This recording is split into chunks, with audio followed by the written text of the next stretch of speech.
Hola, ¿qué tal amigos? Bienvenidos a Palabras del Alma. Una señora que necesitaba un ride se sube a mi auto y saluda con mucho candor y cariño. Además nos ofrece la bendición en el nombre de nuestro Señor Jesucristo. Cosa rara en estos tiempos y sobre todo acá en América, donde el tema religioso es tratado con una extraordinaria discreción. Yo la llamo grosera discreción.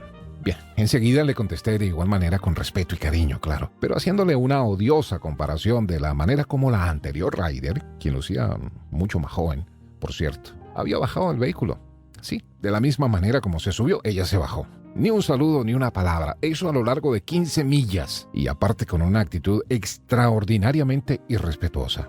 Su lenguaje corporal expresaba el mismo desprecio que las palabras que estaba usando en ese momento ella para referirse a una fulana durante una conversación que mantenía con otra persona a través de su teléfono celular. Me extrañó el hecho de que no era a través de mensajes de texto, lo cual en un escenario normal sería lo más sensato desde mi punto de vista, claro. Bueno, lo cierto es que la señora Joana, ella me autorizó a utilizar su nombre. Luego de escuchar mi historia, me hace una interesante reflexión que definitivamente creo que está en boca y mente de muchos de nosotros. Sobre todo en estos últimos tiempos cuando las generaciones están siendo estereotipadas, catalogadas y conceptualizadas con términos tan complejos que al cabo nos complican más las cosas y nos llevan a la confusión. Bueno, pareciera esa la idea final, ¿no? Y si supiéramos lo importante que es tener bien claros los conceptos, sin duda las cosas pintarían de otro color. Pero creo que es bien interesante considerar, por ejemplo, el tema de la llamada generación de cristal y la generación de los millennials. Y es que la señora Joana me decía ante mi anécdota que esa actitud de hoy día es muy usual entre los jóvenes millennials, quienes a su juicio son pocos educados, impertinentes y que no les importa nada, me decía la señora Joana. Además, se ofenden por todo y viven como en una burbuja de cristal. Y agrega diciendo, yo tengo dos en mi casa que no hablan, no dicen nada y se la pasan pegados al celular,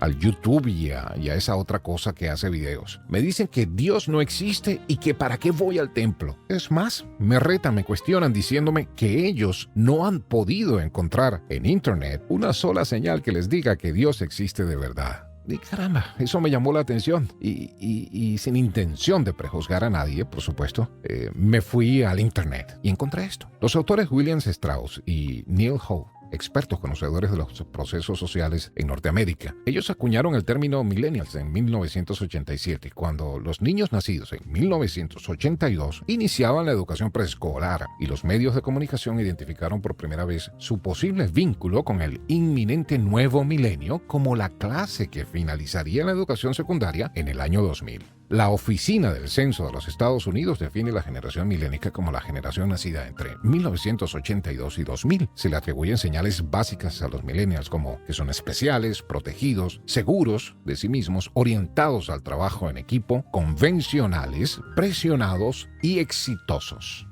Interesante. Por otro lado, la denominada generación de cristal, que es un término usado por la filósofa española Montserrat Nebrera, y a diferencia de lo que se cree, no hace referencia a los millennials, sino más bien a los hijos de la llamada generación X, que son los nacidos entre finales de los 60 y los 80, es decir, nosotros, nuestros hijos. Se los denomina generación de cristal por la fragilidad que implica estar en la vanguardia de la tecnología, por no saber cómo procesar esas grandes cantidades de información y por la cualidad efímera que tienen sus vínculos y sus emociones. Tienen muchas señales, altas aptitudes para la creación y la imaginación, rechazo a la autoridad tanto familiar como institucional, altamente observadores, muy sensibles ante el comportamiento de los demás, desarrollo de códigos propios de moral y un alto dominio de la tecnología. Bien interesante, sin duda. Y podemos preguntarnos, ¿a cuál de